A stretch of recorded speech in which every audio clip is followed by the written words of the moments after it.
Hello everybody. This is a reshoot. I got about 2 minutes into the video and then my computer said, you don't have enough memory. So I just deleted a bunch of files. So pardon the repeat here real quick. It's December 2nd, 2018, my day 2.205. This video is going to be about returning to electrolysis. The last time I had electrolysis on my face was in the 90s. And so it's been a good 20 years. Last year I had electrolysis on my surgical site in my crotch, and so I've had it down there, but not up here. And technology definitely has improved.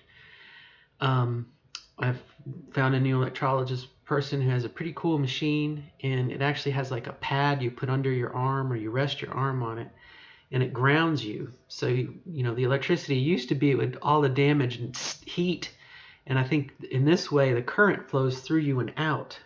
So I thought that was kind of neat. And I'll definitely show you. As you can see right here, the redness right there.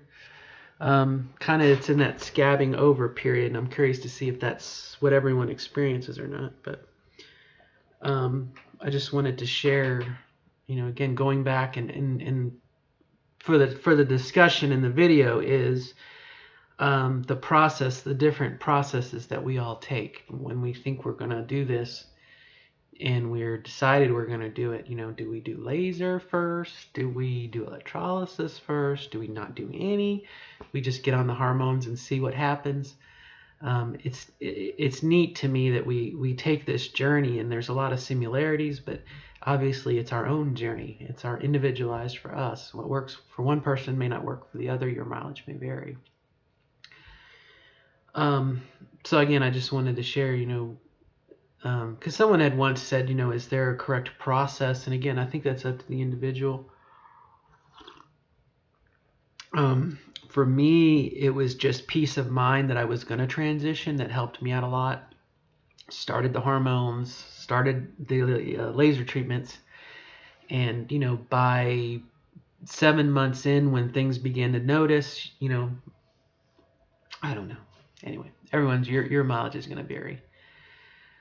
I also want to talk a little bit about, I noticed yesterday, we had a support group meeting, and I won't share the details of the support group meeting because that's the rules of the support group meeting, like Fight Club.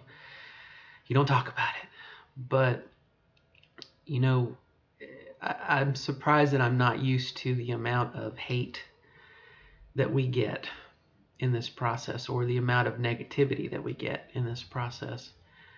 Initially from people who don't understand what we're going to do, and it might be our family, it might be a spouse, it might be our best friend who doesn't understand, and we get a little bit of shade from them or outright animosity.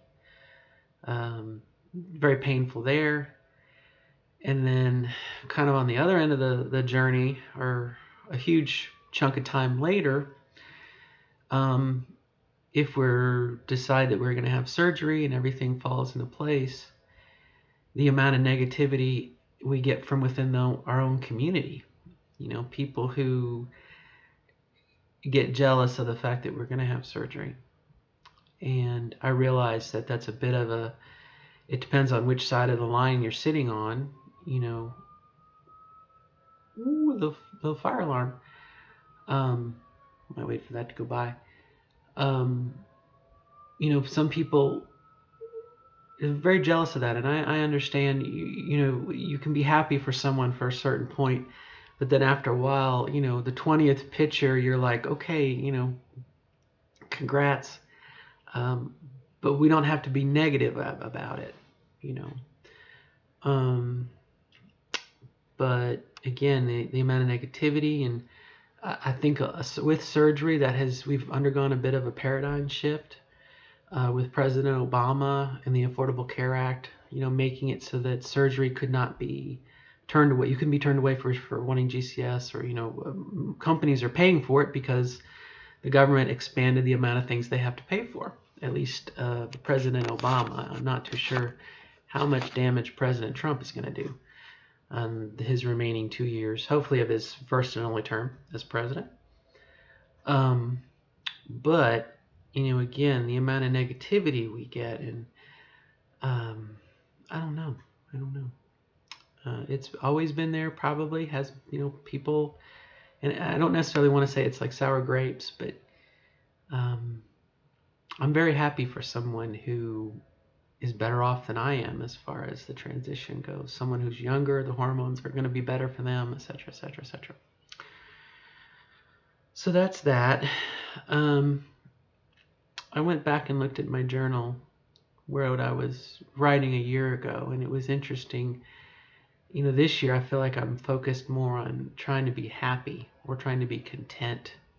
Definitely trying to meet someone else and those kinds of things. But a year ago it was a question of stability.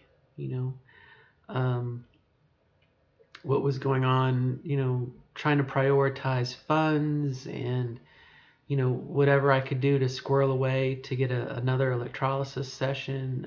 Not to be skimpy. I have a 12-year-old daughter, and obviously her needs come first as a child, and I'm her parent. Whatever she needs, if she needs clothes, if she needs shoes, if she needs books, a little bit of fun stuff for her. I didn't remove stuff from the general fund so I could do my thing. I made sure I took care of her first, and then my responsibilities, and then whatever I had left over, well, that was, maybe an extra 5 minutes of electrolysis. Who knows? But that was a year ago. And so, this year it's me being happy, and there's a bit of guilt. There's a bit of guilt. I must say, I feel a little bit of guilt about here I am, maybe I don't feel like I'm content. And there are people out there, again, don't want to give away too many details from a support group meeting, but you can imagine people who are, having a hard time finding a place to live, or having a hard time with their spouse, or, the early part of the transition. It's so many obstacles and whatnot. And not to say we don't have obstacles throughout the process, but it makes me feel guilty. My daughter lives with me. I know other trans women who their children are being kept from them. They're being demonized and made into monsters by ex-spouses, family members, and whatnot. It makes me very, very guilty. Or not guilty, but I guess that's what survivor's remorse. But, how dare I complain that I'm not happy? When I have a roof over my head, my daughter lives, she's in her room that way. How dare I? I can't come up with a good explanation because, again, I'm sad. I'm not, um, I'm depressed.